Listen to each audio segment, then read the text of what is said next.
하나님께서 우리에게 주시는 말씀 함께 나누겠습니다.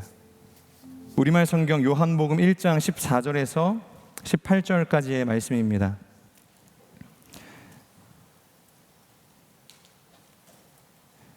본문이 5절밖에 되지 않기 때문에 우리 한 목소리로 같이 읽도록 하겠습니다. 요한복음 1장 14절에서 18절까지입니다. 읽겠습니다. 시작. 그 말씀이 육신이 돼 우리 가운데 계셨기에 우리는 그분의 영광을 보았습니다. 그것은 은혜와 진리가 충만한 하나님의 아버지의 독생자의 영광이었습니다. 요한은 그분에 대해 증언해 외쳤습니다. 내가 전에 내 뒤에 오시는 그분이 나보다 앞선 것은 나보다 먼저 계셨기 때문이다 라고 말했는데 그분이 바로 이분이시다. 그분의 충만함으로부터 우리 모두는 분에 넘치는 은혜를 받았습니다. 율법은 모세를 통해 주셨지만 은혜와 진리는 예수 그리스도를 통해 왔습니다.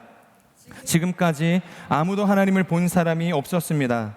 그러나 아버지 품에 계시는 독생자께서 하나님을 알려주셨습니다. 아멘. 오늘은 이 요한복음 1장 14절에서 18절까지의 말씀으로 All In이라는 제목으로 하나님의 말씀을 나누겠습니다. 방금 제가 이야기했던 이 설교의 제목, 이 All In이라는 게 보통 언제 사용이 되어질까요? 저는 경건하지 않은 사람이어서인지 이 포커 같은 게임에서 보통 이 올인이라는 단어를 많이 듣게 되는 것 같은데 바로 내가 가지고 있는 이 칩을 조금만 거는 것이 아니죠. 하나도 남김없이 다 베팅하겠다라는 것이죠. 그러니까 이 판에 내 모든 것을 건다는 것입니다. 그러니까 이 이상 아무런 여지를 남기지 않고 한 번에 승부하겠다는 것이죠. 그래서 저는 개인적으로 이런 어떤 맥락 속의 이야기를 들을 때마다 이 영화 타짜의 악유의 대사가 떠올라요. 이 판돈 전부와 차마 제가 설교문에 그대로 적지는 못했습니다. 손 땡땡땡이라고 했는데 손모가지죠. 네. 그 정도로 자신이 모든 것을 내어 걸 수 있는 상황이 되었을 때 우리가 올인이라는 표현을 사용을 합니다. 근데 보통 우리가 살아가다 보면 이러한 상황들 앞에 서게 될 때가 있습니다. 그런데 여러분의 인생을 올인하기 쉬우십니까? 그러니까 조금은 우리가 걸 수 있죠. 뭔가 여지를 남겨놓고 그래도 판돈을 키워볼 수는 있지만 이것을 다 내어 거는 것이란 그런 선택을 하는 게 쉽지는 않습니다. 따라서 아무리 큰 확신이 있어도 내가 이것을 전부 거는 인생의 도박을 하는 사람은 별로 없다는 것이죠. 자, 그런데 오늘 하나님의 모습을 보자는 거죠. 성경의 말씀으로 증언되어진 그 하나님의 결정을 한번 보자는 겁니다. 우리를 향해서 어디까지 오셨을까? 우리를 위해서 무엇까지 내어주셨을까? 과연 조금 도와줄게, 조금 이 사랑을 알려줄게, 어느 정도 여지를 남기시고 하나님의 사랑과 은혜를 흘려보내주셨다고 이야기하지 않고 요한복음 1장은 우리에게 이렇게 이야기하죠. 조금 오신 분이 아니라 모든 것을 내어 던지신 분, 그러니까 마지막 최후의 카드로 자기의 아들 예수 그리스도를 우리를 위해서 보내신 분, 그 예수님의 올인에 대해서 이야기를 하는 것입니다. 그래서 저는 오늘 본문의 말씀을 통해서 이 하나님의 올인, 그리고 이 예수 그리스도의 올인, 그리고 우리가 하나님 앞에 올려드려야 할 이 올인, 이 세 가지 관점에서 함께 말씀을 좀 나누기를 원합니다. 먼저 이런 그림을 한번 좀 보면 좋을 것 같은데요. 네, 혹시 어떤 로고인지 아시겠습니까? 이게 아마존이라는 이 플랫폼의 이 로고이죠. 이 알파벳이 6개로 조합되어져 있는 굉장히 단순한 이 단어입니다. 그런데 조금만 알고 보면 이 안에 정말로 많은 이야기가 담겨져 있다는 것이죠. 먼저 이 A와 Z는 무엇을 의미할까요?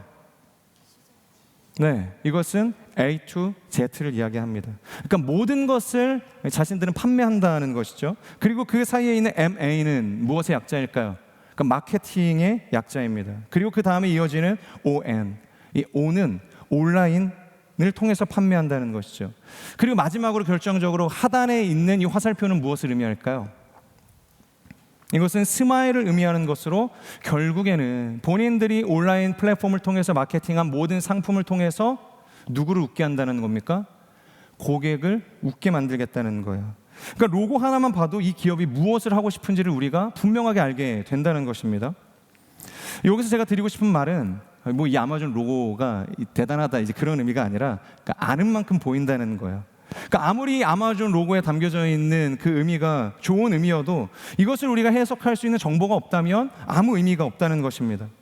개인적으로도 이것을 뼈저리게 느낀 경험이 있었는데, 제가 저희 아내와 이 과거 이 선교사를 꿈꾸면서 커피를 배웠을 때였어요. 그래서 제가 이제 사실 뭐 이런 말을 하는 건 좀 그렇지만 팔자에도 없는, 하나님의 이 계획 속에 정말로 이게 있었나 싶을 정도로 정말로 좋아하는, 아무런 연결고리가 없었던 이 커피를 배우기 시작을 했어요. 근데 너무 다행히 저에게 처음 이 커피를 가르쳐 주셨던 분이 커피 프린스 1호점으로 굉장히 유명하셨던 1세대 바리스타 이동진 대표님에게 커피를 배울 수 있었거든요. 그러니까 저에게는 굉장히 큰 기회였고 감사한 일이었죠. 근데 문제는 앞서 이야기했던 것처럼 저는 커피에 대해서 아무런 지식도 경험도 관심도 없던 사람이었다는 거예요. 그저 군대에서 맥심 먹기는 좋아했죠. 맥심을 뭐 하루에 뭐 3잔씩 4잔씩도 먹고 그랬지만 커피에 대해서는 문외한이었습니다. 그러니까 커피를 배우면서 그분이 이야기하는 뭐 케냐 더블A나 에티오피아 계열의 시다모나 예가체프나 뭐 이런 콜롬비아 계열의 커피에 대해서 전혀 제가 알 수가 없는 겁니다. 근데 어느 날 이 이동진 대표님이 이제 불러가지고 이 테이블 위에다 커피 7잔을 짜르륵 이제 세워 놓으시는 거예요. 그리고 아무런 정보를 주지 않고 마셔보라는 거죠. 그러면서 어떤 커피가 어떤 커피인지를 적어내라는 거예요. 여러분, 이게 가능하겠습니까? 당연히 불가능하죠. 그런데 거기서 끝난 것이 아니라 나중에는 이 로스팅 배전도에 따라서 이게 어떤 수준으로 볶아진 커피인지, 그리고 이것을 어떤 커피와 섞어서 믹스한 블렌딩된 커피인지를 맞춰보라는 거예요. 최소한 2개 혹은 3개, 한 4개 정도가 섞여있는 이 커피에 어떤 원재료가 들어갔는지를 저에게 맞춰보라는 거예요. 제가 이 이야기를 너무 당당하게 하시니까 속으로 욕을 했죠. 야, 커피를 배운 지 한 달도 되지 않은 사람한테 어떻게 이걸 요구하시나. 그런데 놀랍게도 제가 이 하나님의 진짜 이 특정하심이 있었는지 한 달이 되지 않아서 다 똑같아 보이는 이 커피들을 구분하기 시작했습니다. 그리고 실제로 그 블렌딩된 커피를 다 맞출 수 있었던 것은 아니지만 그래도 최소한 뭐 1-2개 정도 무엇이 들어갔는지 정도는 이야기할 수 있는 수준이 되었다는 거예요. 그러니까 저도 놀랐지만 그것을 해보라고 하셨던 그 대표님이 더 놀라셨던 것 같아요. 그러면서 이제 커피를 배웠던 기억이 있는데, 정말로 커피의 문외한이었던 제가 커피를 배우고 훈련되어진 어떤 그런 경험들을 통해서 이 커피에 대한 지경이 굉장히 넓어졌다는 것입니다. 그러니까 커피에 대한 맛을 평가할 수 있는 수준으로까지 자라게 되었다는 것이죠. 여러분, 오늘 요한복음 1장 14절을 보면 요한 사도가 뭐라고 선포하고 있습니까? 말씀이 육신이 돼 우리 가운데 거하심에. 우리가 그분의 무엇을 보았다고 합니까? 그분의 영광을 보았다. 그것이 요한복음 1장 14절의 말씀인데, 이 말씀에서의 핵심은 바로 이겁니다. 영광이라는 것이 존재하는 것이 아니라는 거예요. 존재하는 것을 이야기하기 위해서 24절을 쓴 것이 아니라 우리가 바로 그 영광을 보게 되었다는 것을 이야기하고 싶은 것입니다. 그러니까 핵심은 존재를 이야기하는 것이 아니라 우리가 그것을 눈으로 보게 되었다는 것이죠. 바로 하나님이 어떤 분이신지, 그리고 그 하나님이 우리를 얼마나 사랑하시는 분인지, 우리를 위해서 어디까지 오셨는지, 그리고 예수님이 이 땅에 그분의 뜻을 따라서 오시게 됨으로 다 찾았던 우리의 눈이 열려서 그분의 영광이 보이기 시작했다는 것입니다. 그 감춰진 이 아마존의 이 로고가 해석이 되듯, 그리고 무작위로 놓인 커피의 맛이 제 안에서 또렷하게 구분이 되듯, 그렇게 하나님의 영광에 담겨진 신비가 벗겨지기 시작을 했다는 거예요. 사랑하는 여러분, 바로 이것을 위해서, 이 영광을 우리에게 보여주시기 위해서 하나님께서는 자신의 최후의 수단인 이 예수 그리스도를 우리를 위해서 보내주셨다는 거예요. 바로 이것이 하나님께서 가지신 모든 것을 올인하신 사건인 것이죠. 그런데 이것이 우리에게 얼마나 큰 감동이 되는지, 그리고 의미가 되는지, 여러분, 이것이 기적으로 느껴지십니까?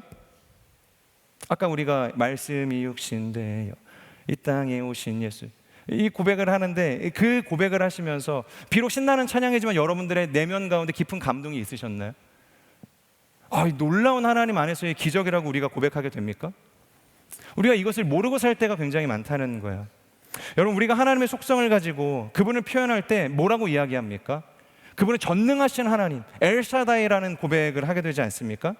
왜냐하면 신이라는 존재는 시대를 막론하고 누구에게든 어떤 분이어야 하는 거예요? 전능하신 분으로 찾아오셔야 하는 것이죠. 그렇기 때문에 신에 대해서 우리가 엘샤다이를 고백하는 것은 전혀 어려운 일이 아니라는 것이죠.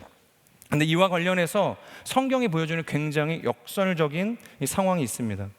그게 뭐냐면 이처럼 엘샤다이, 전능하신 하나님께서도 하지 못하시는 일이 있다는 거예요. 그게 뭘까요? 하나님은 전능하신데 전능하신 하나님이 하실 수 없는 일이 있으면 그건 전능하지 못한 게 아닐까요? 그렇기 때문에 제가 말씀드렸던 것처럼 한 가지 역설이 존재한다라는 것입니다. 바로 하나님께서는 자신이 스스로 하신 말씀을 어기실 수 없는 분이시라는 거예요. 하나님께서 친히 세우신 그 언약, 바로 자기 말씀을 스스로 거스르는 일을 결코 하실 수 없는 분이시다. 그래서 신약에서는 이것을 전능자의 딜레마라고 이야기를 합니다. 그분은 전능하시지만, 그래서 모든 것을 초월하신 능력이 있으신 분이지만 결코 자기의 존재와 자신의 말씀을 부인하는 방식으로는 그 전능함을 표현하지 않으시는 분이라는 거예요. 여러분, 그 대표적인 장면이 어디일까요? 창세기 2장을 보면 에덴 동산의 이야기가 나오죠.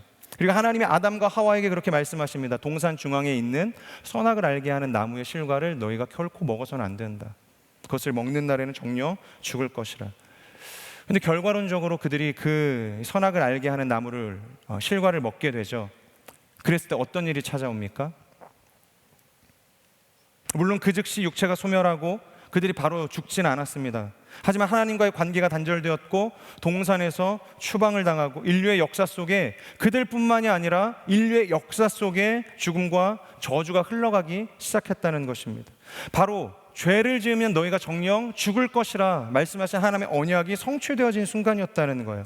그러니까 아무리 천지를 창조하시고 그것이 보시기에 좋았고 그 보시기에 좋았던 에덴 동산을 다스리는 심히 보시기에 좋았다 하셨던 아담과 하와가 그곳에 살고 있어도, 그들을 추방해야만 해도 하나님의 언약이 성취될 수밖에 없다는 것입니다. 자신이 선언하신 언약을 거스르는 행위를 하나님께서 하실 수 없는 분이시라는 거예요. 자, 그렇다면 이대로 성경이 끝났어야죠. 하나님의 스토리는 여기서 이제 막을 내려야 하는 것입니다. 그런데 놀랍게도 성경은 이 스토리가 여전히 진행되어지고 있다는 것이에요. 하나님이 그들을 완전히 버리지 않으시고 다시 구속의 길을 여시고 죄인들을 자녀 삼으시는 이야기가 새롭게 이 성경의 전체를 구성하기 시작했다는 것입니다. 그러니까 여러분, 여기에서 바로 뭐가 생기는 거예요? 긴장이 생기는 거예요. 그 전능자의 딜레마가 생기는 것입니다. 왜 하나님은 언약을 지키시는 분이시라고 이야기를 했는데, 죄를 지으면 다 죽을 거라고 이야기했는데 왜 동시에 죄인을 사랑하시고 품으신다? 역설 아닙니까? 어떻게 이 둘이 동시에 만족이 되어질 수 있는 것인가? 바로 오늘 이 요한 사도가 이야기하는 것처럼 하나님의 최후의 카드, 그분의 이 모든 것을 내건 도박이 시작이 되는 것입니다.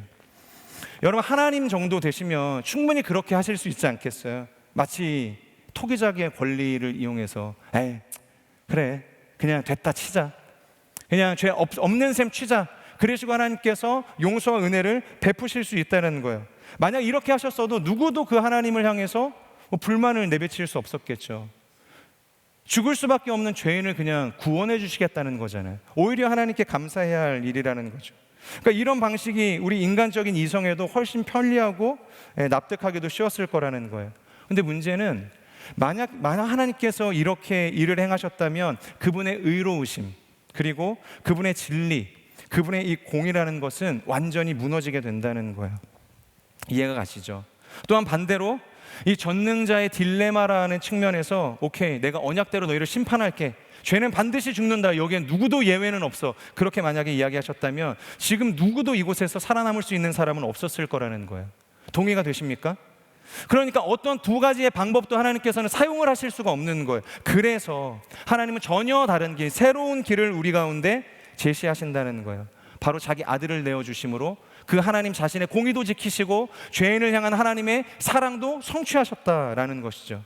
요한복음 3장 16절에서 이야기하는 것처럼 하나님이 세상을 이처럼 사랑하사 독생자를 주셨으니, 여러분, 이 말씀의 또 다른 버전이 오늘 우리가 읽었던 요한복음 1장 14절의 말씀입니다. 말씀이 육신이 되어 우리가 그분의 영광을 보았다. 저는 여기서 우리가 잘 아는, 지금은 고인이 되신 이 빌리 그레이엄 목사님의 예화가 떠오르게 되는데, 그분이 과거에 뭐 사역으로 뭐 이 미국 전역을 돌아다니시지 않으셨겠어요? 그러니까 운전을 하면서 과속 한번 하신 적 없었겠습니까? 너무 그때도 이 사역에 촉박해서 이 시간을 지키기 위해서 과속을 하시게 된 거예요. 근데 그게 이제 걸리게 된 거죠. 그래서 법원에 이제 출두를 하게 되었습니다. 그러니까 아무리 유명하고 영향력 있는 목사여도 여러분 법 위에서는 평등한 것입니다. 똑같은 사람인 것이죠. 이제 판사가 재판을 이제 하기 위해서 이제 기록을 이제 막 보고 있는데 이 빌리 그리엄 목사님한테 그렇게 이야기를 하시는 거예요. 혹시 제가 알고 있는 그 빌리 그리엄이 맞으십니까? 혹시 설마 했던 것이죠. 그냥 이름만 같은 동명이인이라고 생각을 했을지 모르겠어요. 근데 그 이름과 앞에 계신 분이랑 계속 번갈아 가면서 보는데 그분이 맞다는 생각이 드는 거죠. 그래서 판사의 질문에 목사님이 이 판사님이 생각하시는 그 빌리가 제가 맞습니다. 그렇게 대답을 합니다. 그러니까 판사가 이어서 뭐라고 하냐면 제가 평생 너무나 존경하고 정말로 목사님의 말씀을 통해서 큰 은혜와 도전을 받았던 사람이 바로 저입니다. 그러나 법은 법입니다. 목사님은 유죄입니다. 과속 위반으로 벌금 얼마를 지불하십시오. 그래서 그 선고를 들으면서 사람들이 그럼 그렇지, 아무리 빌리 목사님이 유명하고 영향력 있는 사람이어도 법 앞에서는 다 평등하지, 그렇게 생각을 했습니다. 그런데 선고를 끝으로 판사가 말을 계속해서 이어가는 거예요. 뭐였냐면 하지만 이 벌금은 자신이 직접 내겠다는 겁니다. 그리고 지갑을 열어서 실제로 그분의 벌금을 지불한 것이죠. 그리고 빌리 목사님에게 이야기한 거예요. 자, 이제 모든 게 해결됐습니다. 당신은 자유합니다. 가십시오. 여러분, 이것이 바로 복음의 구조라는 것이죠. 죄는 누가 지었어요? 죄는 우리가 지었다는 겁니다. 하지만 형벌은 우리가 받은 게 아니라 그분이 받으셨다는 거예요. 하나님의 말씀, 죄의 삭은 사망이라는 진리가 성육신하신 예수님을 통해서 온전히 집행되었다는 거예요. 그러니까 바로 전능자의 딜레마라는 갈등 속에서도 하나님께서는 자신의 언약을 깨지 않으시고 그러나 그분이 사랑하는 이 죄인도 포기하지 않으시는 그 사랑을 실천하신 것이죠. 여러분, 이것이 바로 하나님의 올인, 그분의 전부를 내어주시는 사건이라는 거예요. 저는 우리가 이 하나님의 전부를 내어주신 사건을 우리의 마음 가운데, 우리의 평생의 삶 가운데 붙들고 살아갈 수 있는 인생이 되기를 주님의 이름으로 축복합니다. 주님이 그렇게 우리를 위해서 모든 것을 내어주셨다는 것이죠. 이어서 우리가 또 다른 형태의 올인을 좀 보기를 원하는데, 다시 본문의 14절로 돌아가서 이 말씀을 읽어보도록 하겠습니다. 시작.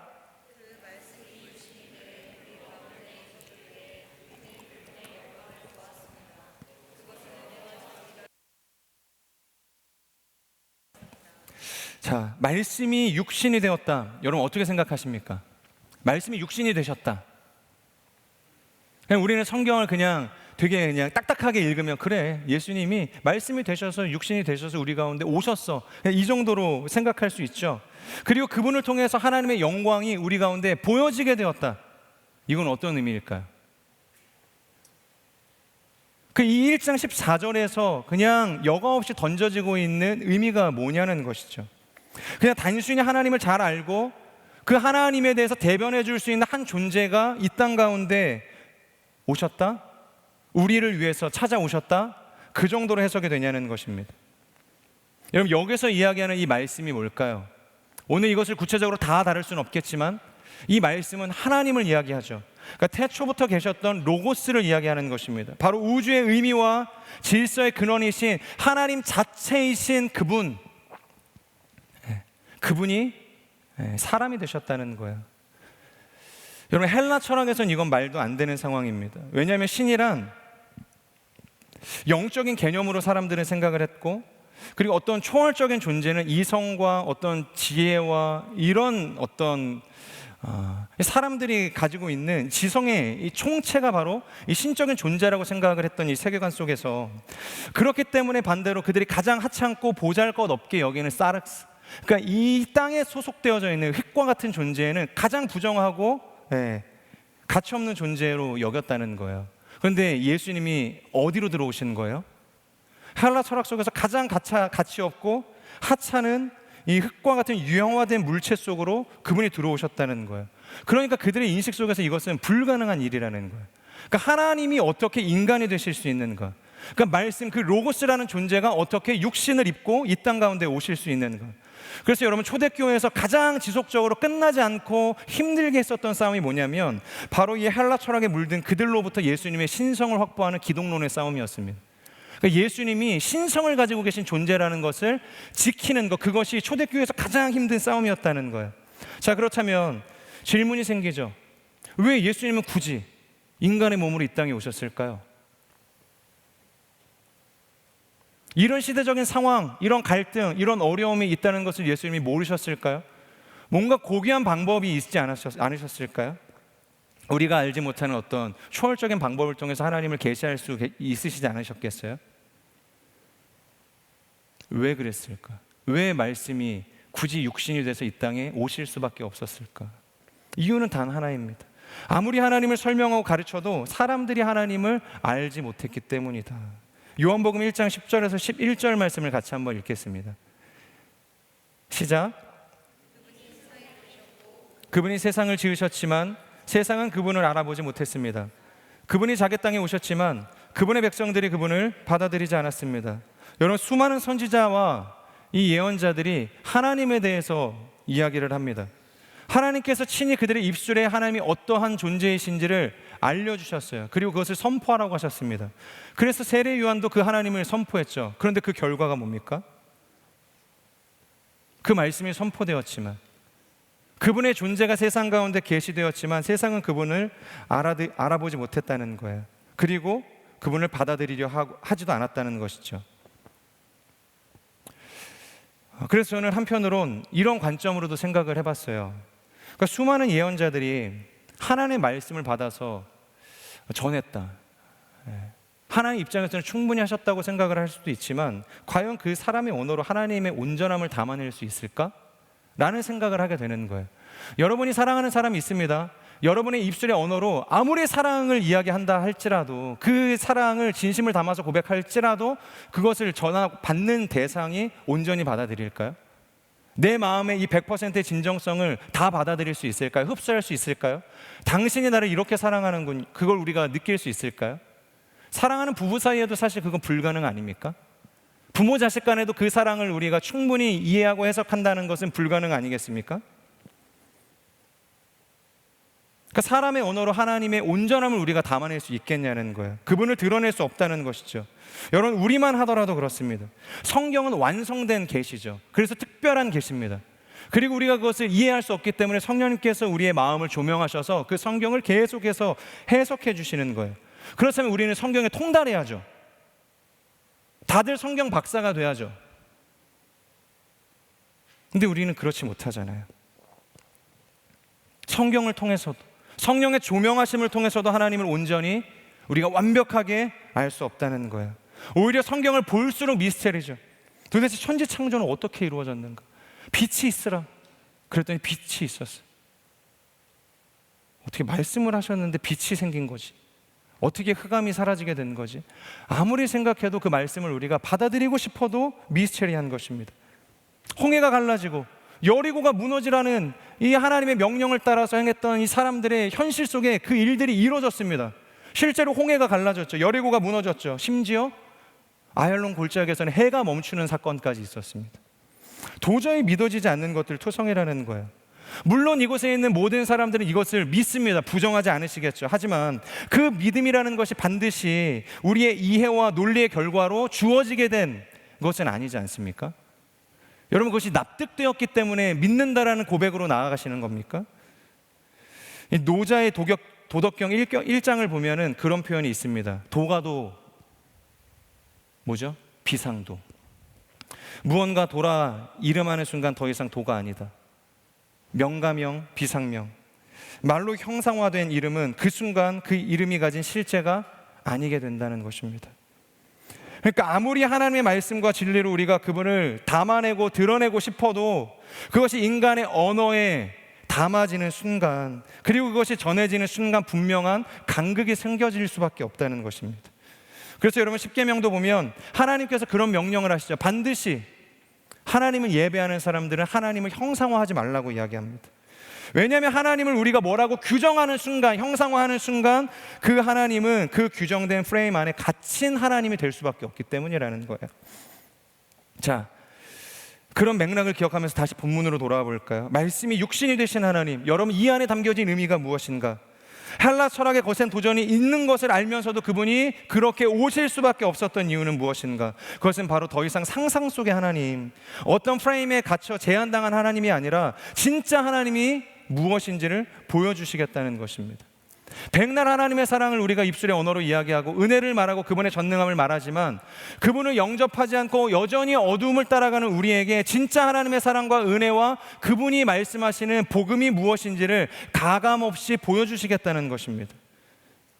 그렇기 때문에 하나님에 관한 정보를 들고 오신 메신저가 아니라 하나님 자신이 하나님을 직접 설명하기 위해서 우리의 언어와 몸과 시간과 눈물 속으로 들어오신 사건, 그것이 말씀이 육신이 되신 사건이라는 것이죠. 여러분, 이것이 바로 예수님의 all in이라는 거예요. 이해가 가시죠? 왜 예수님이 수치를 무릅쓰고 이 땅에 오실 수밖에 없었는가? 다른 방법은 없었는가? 네, 다른 방법이 없었기 때문에 자신의 몸을 내던지신 거라는 겁니다. 그리고 마지막 여러분들과 나누고 싶은 것은, 그렇다면 우리가 하나님 앞에 내어드려야 할 전부는 무엇인가라는 것이죠. 우리 말씀 요한복음 1장 4절을 같이 한번 읽어보도록 하겠습니다. 1장 4절 시작.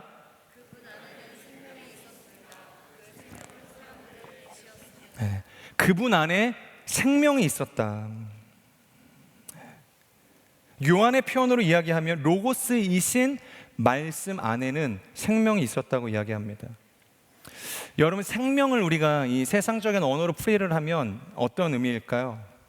보통 살생을 이야기하고 목숨 명을 이야기하죠. 그래서 이것을 합치면 생명은 뭡니까? 살라는 명령인 것이죠. 그것이 우리가 보편적으로 세상 속에서 생각하는 생명의 정의입니다. 그런데 이것을 한번 뒤집어서 생각을 해볼까요? 뒤집으면 뭘까요? 명할 명, 그 다음에 살생. 여러분, 이것을 합치면 뭐가 될까요? 명을 살게 하는 것.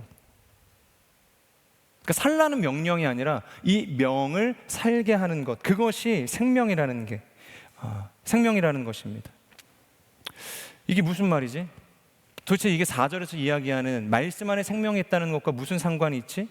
여러분, 요한복음 20장 21절을 보면 이런 표현이 있거든요. 예수님이 제자들에게 그렇게 이야기해요. 아버지께서 나를 보내신 것 같이. 여러분, 예수님께서 이 세상에 그냥 오지 않으셨죠. 우리가 불쌍해서 예수님이 그냥 오시는 거 아니에요. 어떻게 오셨어요? 그분을 보내신 분이 계시다는 거예요. 그러니까 아버지가 나를 보내셨기 때문에 내가 왔다는 겁니다. 그렇다면 여러분, 그렇게 자신이 보냄을 받았다면 보내신 분의 뜻이 있지 않겠습니까? 보내신 분의 명이 있지 않겠어요? 여러분, 그 뜻이 뭐겠습니까? 아까 우리가 생명을 뒤집어 이야기할 때 나누었던 명이라는 거예요. 그러니까 하나님께서 예수님을 보내신 뜻, 그것이 예수님 안에 있는 그 명을 이야기한다는 것이에요. 하나님의 명을 살리는 삶, 살아나게 하는 삶, 그것이 그분의 말씀 안에 있는 생명이라는 것이에요. 그래서 사도 바울, 그의 인생에 편지를 쓰면서 고린도후서 1장 20절에서 뭐라고 합니까? 우리 같이 한번 읽어볼까요? 시작. 하나님의 약속은 그리스도 안에서 얼마든지 예가 됩니다. 네, 같은 맥락의 이야기를 하고 있는 것입니다. 바로 그분의 약속, 그분의 모든 명령, 하나님의 명령, 그분의 언약은 예수 그리스도 안에서 뭐가 되는 거예요? 아멘이 된다는 겁니다. 예가 된다는 거예요. 그러니까 하나님의 뜻에 대해서 아멘이 되게 하는 삶, 그것을 생명으로 살아나게 하는 삶, 그것이 예수님의 삶이었다는 것이에요. 여러분, 요한복음은 온통 이 생명에 대한 이야기로 가득하죠. 그러니까 하나님의 명을 살리는 일로 가득하다는 것입니다. 아버지께서 나를 보내셨다. 나는 나를 보내신 이의 뜻을 행하려고 한다. 그것을 뭐라고 이야기하냐면 바로 선한 목자는 양들을 위해서 목숨을 버릴 수 있다. 그러니까 예수님의 삶은 보내신 아버지의 명령에 내 목숨 전체로 yes, 그것이 아멘이 되게 하는 삶이었다는 거예요. 그런데 놀라운 것은 이 명령이 이 예수님의 헌신만으로 끝나는가? 그렇지 않습니다. 고린도후서 우리가 아까 읽지 않았지만 1장 20절 전체를 같이 한번 읽어볼까요? 시작. 하나님의 약속은 그리스도 안에서 얼마든지 예가 됩니다. 그러므로 우리는 그를 통해 아멘으로 하나님께 영광을 돌립니다. 자, 앞선 절에서는 하나님의 명령을 살게 하시는 예수님의 아멘에 대해서 이야기를 했다면, 이후에 우리를 향한 도전이 있다는 것입니다. 바로 우리의 삶 역시 생명을 살리는 삶으로 나아가야 한다는 거예요. 하나님의 명을 살게 하는 인생, 아멘이 되게 하는 인생으로 살아가야 한다는 것입니다. 바로 말씀이 육신이 되어 우리 가운데 오신 예수님의 인생처럼 우리의 삶도 아멘이 되는 삶으로 하나님께 영광 드리는 인생이 되어야 하는 것이죠. 그래서 여러분, 요한복음은요, 단순한 어떤 신앙 고백을 위한 복음서가 아닙니다. 단순히 예수 믿고 천국 가자, 그러니까 이런 수준으로 작성된 이 전도용 책자가 아니라는 것이죠. 우리가 공관복음이라고 이야기하고 요한복음은 따로 두잖아요. 똑같은 복음서인데 왜 굳이 공관복음서는 마태, 마가, 누가만 공관복음이라고 이야기할까? 유독 구분이 되는 지점이 있기 때문입니다. 그것이 바로 우리가 앞서 이야기했던 것처럼 명을 살리는 것, 하나님의 명을 아멘이 되게 하는 것, 거기에 가장 큰 초점을 맞추고 있는 것이 바로 이 요한복음이기 때문이에요. 여러분, 요한 공동체가 살고 있었던 이 1세기 초, 기독교에 대한 로마의 압제, 탄압이 얼마나 심했습니까? 그러니까 수많은 사람이 햇빛 하나 들지 않는 카타콤에 들어가서 신앙을 지키기 위해서 노력을 했죠. 그리고 심지어 나오지 못합니다. 그리고 그 안에서 죽음을, 임종을 경험하는 인생들, 사람들이 늘어나기 시작을 해요.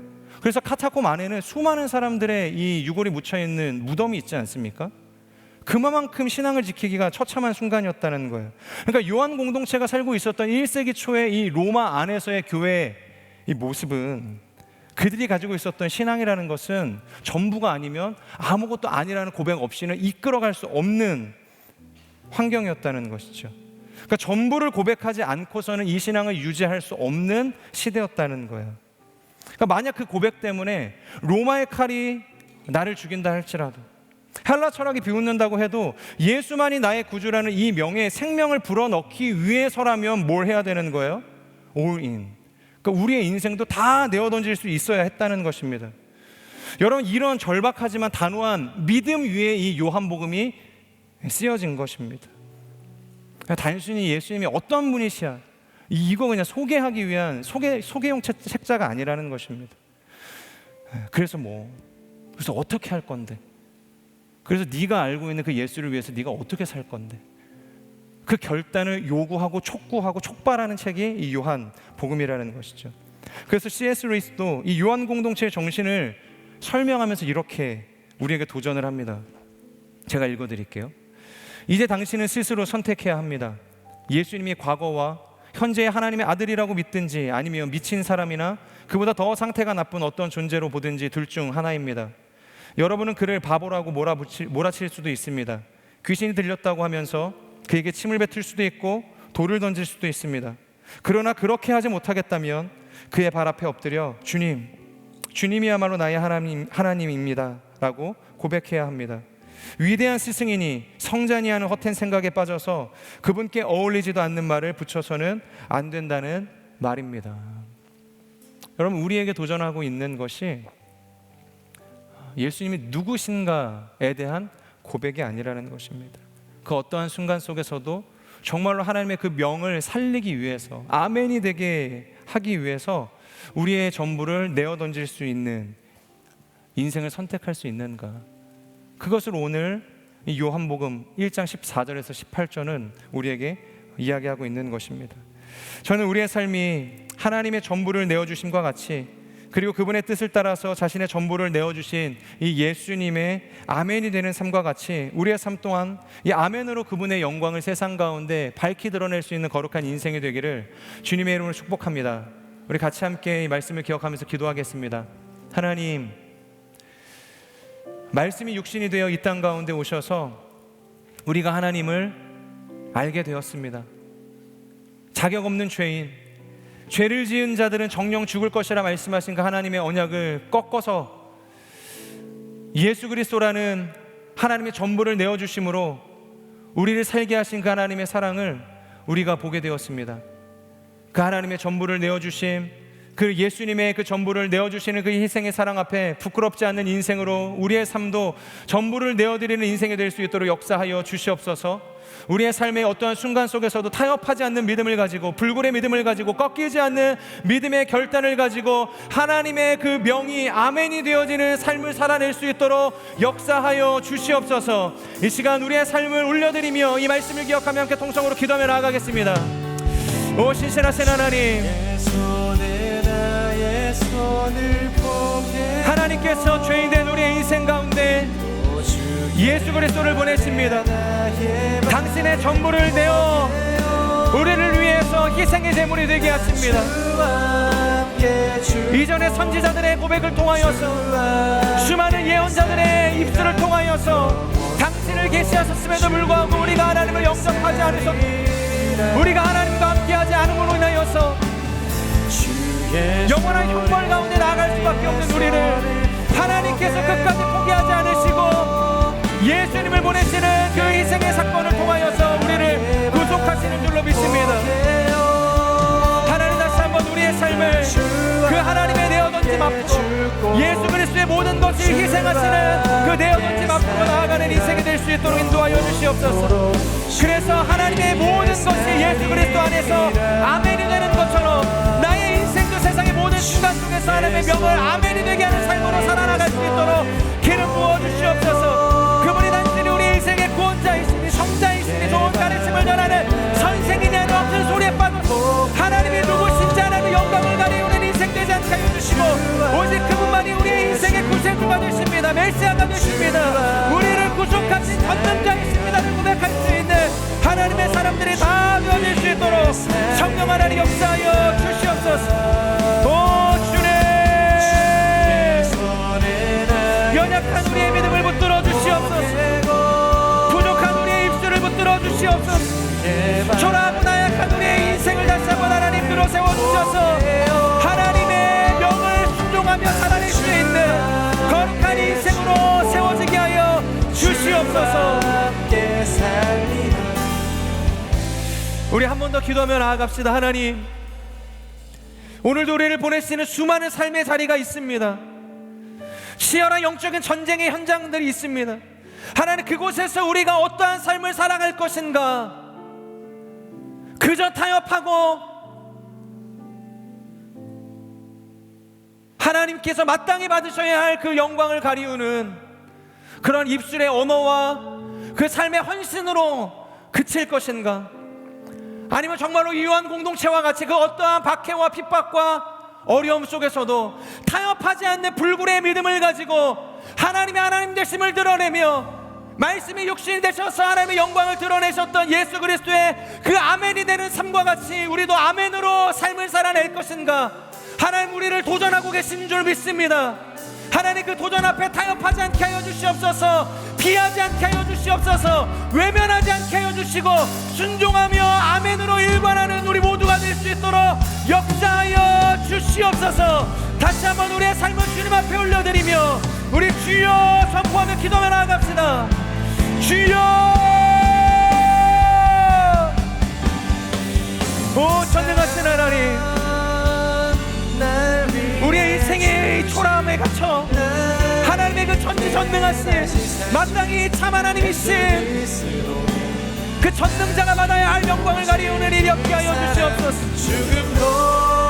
나의 입술의 언어로 결코 담아낼 수 없는 그 하나님, 하지만 하나님 우리가 구차하게 타협하는 인생 되지 않게 하여 주시옵소서. 그럼에도 불구하고 분명한 확신과 믿음의 고백을 가지고 하나님은 우리 인생의 구세주가 되십니다. 그분만이 이 땅의 유일한 구세주가 되십니다. 참 하나님이십니다. 이 믿음의 고백으로 나아가는 우리의 삶이 되게 하여 주시옵소서. 오늘도 우리를 보내시는 우리의 가정과 직장과 사업과 학업의 모든 터전이 있습니다. 어떤 순간 속에서도 우리의 믿음을 꺾이지 않는 믿음으로, 강인한 믿음으로, 불굴의 믿음으로 하나님 나아가는 인생들 다 되게 하여 주시옵소서. 그래서 그 하나님의 영광이, 그 하나님의 은혜와 사랑이 하나님 강같이 흘러넘치는 역사가 있게 하여 주시옵소서. 하나님의 명이 아멘 되어지는 인생 되게 하여 주시옵소서. 하나님의 언약이 생명력을 갖고 꽃을 피우는 인생이 다 될 수 있도록 하나님 우리를 인도하여 주시옵소서. 오 주님, 그 주님을 우리가 의지합니다. 거룩하신 하나님, 오늘 말씀을 통해서 죄인된 우리를 구속하시기 위해 하나님께서 내어던지신 그 전부를 우리가 알게 됩니다. 그리고 그 전부를 위하여서 그 명을 살게 하시기 위해서 말씀이시며 하나님 자체이셨던 그 예수 그리스도께서 얼마나 큰 희생과 수치를 감수하고 이 땅 가운데 오셨는지, 그래서 우리에게 하나님의 영광을 몸소 알게 하셨는지 우리가 깨닫게 되어집니다. 단순히 우리가 이것을 지식적인 차원에서 멈추지 않게 하여 주시고, 우리의 삶으로 다시 한번 우리의 인생도 그 명이 생명이 되어지는 인생으로, 살게 하는 인생으로 살아낼 수 있도록 우리를 인도하여 주시옵소서. 그 어떤 세상의 거센 핍박과 그 비난과 그 정죄의 순간 속에서도 예수 그리스도만이 우리의 인생의 참 구세주가 되십니다. 하나님만이 온 땅을 창조하신 유일한 창조주가 되십니다. 오직 성령님만이 지금도 우리의 인생 가운데 찾아오셔서 우리의 마음을 위로하시고 우리를 하나님께로 인도하시는 보혜사이십니다를 고백할 수 있는 우리의 삶이 되어질 수 있도록 성령 하나님 역사하여 주시옵소서. 어줍지 않은 세상의 언어로 하나님의 영광을 가리운 일을 그치게 하여 주시고, 우리의 언어로, 우리의 삶으로 하나님의 영광만을 온전히 선포하는 이곳에 있는 모든 하나님의 사람들이 다 되어질 수 있도록 성령 하나님 역사하여 주시옵소서. 그렇게 함께 하실 주님을 찬양합니다.